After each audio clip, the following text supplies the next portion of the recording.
Mansa Musa was the ruler of the Mali Empire in early 14th century, and he was no backwater baron. Thanks to salt, gold, and copper, he had untold, incalculable, immeasurable wealth. Some historians even say that he was the richest man in history. But you know what they say, more money, more juicy gossip. When Mansa Musa went to Mecca, he brought billions of dollars in gold. He gave most of it away, but this had devastating and unforeseen consequences. Stick around for more on that later. Nobody knows exactly when Mansa Musa was born, or more specifically, when he was minted like a $400 billion coin. However, some records suggest he was a young man by 1324. His father's name was Fagaleye, and his mother may have been a woman named Kanku. Regardless, he was definitely close to power. His father, Fagaleye, was the son of Abu Bakr, who was himself the brother of Sunjata, the legendary founder of the Mali Empire. That made Musa the great-nephew to the ruling family, so no one ever expected him to rise to power. Mansa Musa rose to power in the year 1312, or so we believe. Historical sources differ on when and how exactly Musa snagged his golden crown. What's clear is that his path to the throne was unconventional and perhaps not entirely above board. According to Musa himself, his rise to power and virtually limitless wealth was entirely innocent. He claimed that his predecessor launched two massive expeditions into the Atlantic Ocean, the first voyage consisting of 200 ships, the second comprising of 2,000. On the second voyage, the Mansa went personally, leaving Musa behind as acting ruler of the empire. He wouldn't be acting for long. Musa gives a perfectly believable account of what happened next. He claimed that when the reigning Mansa failed to return from his voyage of sea, Musa officially took the crown. His ascension shifted power from Sunjata's descendants to the branch of the royal family descendant from Sunjata's brother, Abu Bakr. Modern historians have cast doubt on Musa's breezy, coincidental tale of ascension. Sure, he said he just stepped in when the last guy vanished at sea, but let's be honest, that sounds suspiciously convenient. Some scholars believe that Musa didn't just inherit power, he seized it. According to this version, the Atlantic voyage story was just a royal cover-up, a tidy way to explain away a less than legit transfer of power. After all, there was a vast fortune at stake. Despite this skepticism, Musa's account of a transatlantic expedition gone horribly wrong isn't entirely unbelievable. Regardless of how he came to power, Musa did ultimately become the ruler of the Mali Empire. By the time he ascended to the throne, he wasn't some wise old king with a gray beard and a battle-worn crown. He was a young man, maybe even in his early 20s, when the empire landed in his lap. Musa spent his first years as Mansa preparing for the greatest Hajj the world has ever seen. Historians believe he spent years orchestrating every golden-laden, camel-heavy, jaw-dropping detail. In preparation for his extravagant Hajj, Musa did something that would have made most religious clerics turn away in shame. He orchestrated slave raids in neighboring regions. Historian Michael Gomez estimates Mali captured over 6,000 slaves annually, many of whom would join the Mansa's massive entourage on the road to Mecca. In his early reign, slave raids weren't enough to satisfy Musa. He wanted to conquer new lands. In 1324, while in Cairo, he casually claimed to have conquered 24 cities. These brutal campaigns were largely against non-Muslim societies, suggesting Musa framed them as religiously motivated. It was all for the gilded glory of the Mali Empire. Under Musa's rule, the Mali Empire reached its zenith, stretching across the Sudan-Sahel region. With its staggering reach, the empire dominated gold routes, cultural centers, and trade outposts, giving Musa direct control over the immeasurable resources and wealth of West Africa. But he still hadn't satisfied his thirst for more wealth yet. When Musa took the throne, the Mali Empire had already subsumed much of the old Ghana Empire. His domain covered what we now call Mali, Guinea, Senegal, Mauritania, the Gambia, and more, a massive swath of gold-rich terrain. However, his acts of conquest may have started at home. According to the Tariq al-Fatash, Musa didn't just have the blood of his enemies on his hands, he may have accidentally ended his own mother's life. While the details of the event are murky at best, the incident, whatever it was, didn't put a dampener on Musa's much-anticipated Hajj.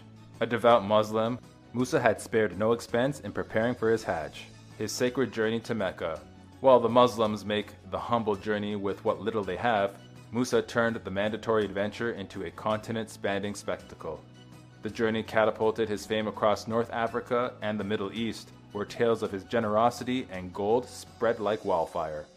To Musa, the Islamic world wasn't just a spiritual community. It was a cosmopolitan club of wealth, learning, and influence. And he wanted in. In embracing Islam, he sought not only salvation, but a seat at the cultural table of the Eastern Mediterranean. But he couldn't exactly abandon his empire. Before setting off on his glittering trek to Mecca, Musa made a practical move. He left his son Muhammad in charge of Mali. But while the empire was in good hands, Musa's attention was focused on showing the world what Malian gold could buy, namely, everything. Between 1324 and 1325, he traveled over 2,700 miles across Africa's deserts and cities. Musa's Hajj looked more like a traveling empire than a group of wanderers. His caravan included more than 12,000 slaves dressed in brocade and Yemeni silk. Each one of them reportedly carried 4 pounds of solid gold bars. It's a good thing Musa didn't have to pay for overnight baggage. He was traveling with literal tons of gold. According to some estimates, he may have carried up to 18 tons of it during his journey to Mecca. In today's money, that's over 1.3 billion, just casually riding on camels across the desert. All of that gold wasn't just so Musa could show off his fabulous wealth. It also showed off his generosity. Musa personally supplied food and provisions for his entire entourage, including men, slaves, and animals. Every meal was on Musa. All along his Hajj, he gave gold and other riches to the poor with legendary generosity. Turns out, you can buy a lot of goodwill with more than $1 billion in gold. In cities like Cairo and Medina, he splurged lavishly on souvenir shopping, picking up everything he could get his hands on. His extravagant spending sprees would come back to haunt him, and entire economies. When he wasn't busy giving away gold or spending it on trinkets, Musa was honoring the gods. According to legend, he built a mosque every single Friday during his journey. Whether true or extravagant, it illustrates just how deeply he wanted to fuse faith with fortune. When Musa's caravan reached Cairo in July of 1324, they camped for 3 full days beside the pyramids of Giza. Then, on July 19th, they crossed the Nile, and Cairo would never forget it. Once inside the city, Musa behaved like something of a Turan. When he met Mamluk Sultan al-Nasir Muhammad, the Sultan expected him to bow. However, Musa, proud and devout, initially refused. After all, why should he bow to someone whose kingdom he could conquer 100 times over? Eventually, Musa realized that he was disrespecting his host and changed his tack. After some tense moments, Musa bowed before the Sultan. But he wanted to be clear about one thing. He was actually bowing before God, and God alone. That seemed to smooth things over, for the time being. While in Cairo, Musa hobnobbed with the city's elites. He stayed in the Courtroom district and struck up a friendship with the local governor, Ibn Amir Hajib. The two reportedly spent hours in deep conversation, with Musa regaling the governor about his homeland before the desert and how laden with riches he was. His time in Cairo became the stuff of myth. Even after leaving Cairo, Musa didn't put his wallet away. In the final leg of his journey, on his way to Mecca, he continued his philanthropic spree, giving generously to the people of Medina and his fellow pilgrims. Whether it was PR or piety, Musa knew how to leave a lasting impression. He believed there was enough wealth to go around. While visiting the holiest site in Islam, the Masjid al-Haram in Mecca, Musa's caravan nearly caused a holy fight to break out. Tensions flared between his men and a group of Turkic pilgrims, with both sides drawing their swords. Luckily, Musa stepped in and diffused the conflict before it turned bloody. But he wasn't out of danger yet. After the Hajj ended, Musa lingered in Mecca longer than most others. But when he finally began the journey home, disaster struck. Traveling separately from the official caravan, Musa and his entourage faced a gauntlet of hardships that nearly destroyed them. Gold couldn't protect him from everything. By the time the weary travelers reached Suez, many of Musa's men had succumbed to colds, starvation, or bandit raids. The once glorious caravan was now a shadow of its former self. The worst part, however, was that Musa had, at last, run out of gold. Broke and battered from travel, Musa had to borrow gold from lenders at exorbitant rates and resell trinkets he picked up earlier on his trip just to stay afloat. Merchants like Siraj al-Din bailed him out, but even the Sultan of Egypt had to step in with some gilded charity of his own. Some sources say that Musa refused to pay back his creditors once he returned home.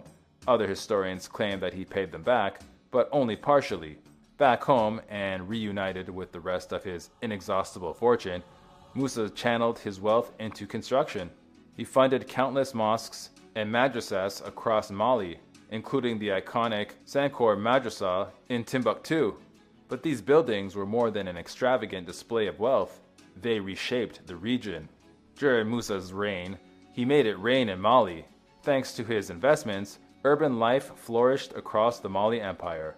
According to scholar Sergio Damian, the region transformed from a desert, albeit a rich one, to a vibrant civilization with at least 400 cities dotting the Niger Delta alone. Gold paved the streets and the foundations. Throughout his Hajj, Musa hadn't shown off his wealth. He had mythologized it. He reportedly spread tales that gold grew like plants in Mali. The rumor made his empire sound like a fairy tale, and ensured that his fame spread far beyond the Sahara to attract merchants from all over the world. All that so he could make more money. Musa's inestimable fortune came, in large part, from taxing the lifeblood of West African trade. Throughout his reign, Mali controlled much of the known world's gold, salt, and copper production and trade. Musa taxed every nugget and ingot, building a fortune 1 ounce of gold at a time. But it did take some time. While it's hard to get an exact idea of how quickly Musa had built up his fortune, there is some evidence that it didn't happen overnight. During his Hajj, Musa reportedly spent years' worth of his fortune, suggesting the richest man alive had been dipping into his savings more deeply than anyone knew. Still, he had more than enough money for a lifetime, or several. It's just that the money came with devastating consequences. Musa's generosity and extravagant spending sprees in Egypt were so extreme, they reportedly tanked the local economy.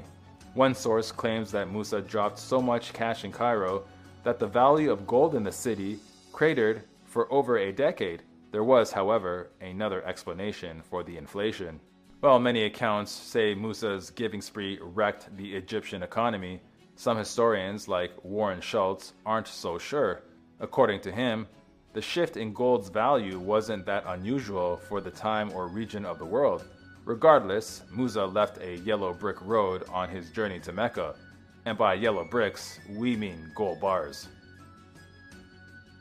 Just like his bank balance, no one knows exactly when Mansa Musa met his end. Using calculations based on Ibn Khaldun's chronology, historians suggest he passed in 1332, but like much about his life, the exact timing is veiled in the sands of history and obscured by the blinding glare of gold in the Mali sunlight. A conflicting account places Musa alive in 1337, when he reportedly sent congratulations to Abu al-Hasan Ali for a great battle victory. By the time the response came, most historians agree Musa had passed on, and his brother, Suleiman, had taken the throne, and presumably his diminished fortune. Another theory, from the historian al-Umari, suggests Musa didn't live to see 1332 at all, far less 1337. He claimed Musa had hoped to abdicate his throne, give up his fortune, or at least most of it, and retire in Mecca. However, tragically, according to this account, Musa passed before making the journey back. implying he didn't live long past his return from the Hajj. Despite the lack of clarity and official records, contemporary Arab scholars heap near unanimous praise for Mansa Musa. They aren't just dazzled by his riches, but by his character too. Ibn Battuta and others praised his wisdom and generosity, while Ibn Khaldun hailed him as an upright man and a great king. He didn't even have to bribe them to say that. So, how rich was Mansa Musa exactly? Time magazine put it best when they wrote, "There is really no way to put an accurate number on his wealth. With a legacy that still lives on today in the Jingueber Mosque and the University of Sankor, perhaps his fortune truly is beyond measure." Thanks for watching History Exposé. If you love uncovering the best stories in history, hit like and subscribe to keep exploring with us. Don't forget to visit our main page, Factinate, for more incredible facts about everything.